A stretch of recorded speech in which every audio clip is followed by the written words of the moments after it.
A következő kisfilmben egy Magyarországot igen jelentősen érintő problémáról szeretnék néhány percben tájékoztatást adni, ez pedig az érszűkület.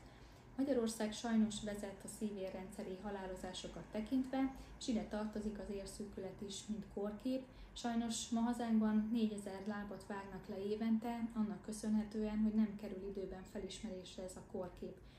A kiemelt betegcsoport, akikkel mindenképpen foglalkozni kellene, és akik a legnagyobb kockázatot jelentik ebben a betegségben, azok a cukorbetegek, illetve a rendszeresen is hosszú évek óta dohányzók.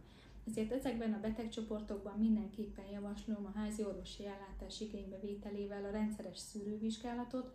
Sajnos a betegség sok esetben kb. 90%-ban enyhe tüneteket vagy semmilyen tünetet nem jelent a páciensnek, éppen ezért későn fordul orvoshoz, és ezért sajnos elkerülhetetlen lesz az alsó végtagnak az elvesztése. A megelőzésben természetesen nagyon fontos az egészséges életmód, a dohányzásról való leszokás támogatás adott esetben, illetve hogy a cukorbetegeket minél hatékonyabban és korszerűen tudjuk ellátni, annak érdekében, hogy a megfelelő vércukorértéket elérhessék, ezzel pedig csökkentve az érszűkület kialakulásának a kockázatát.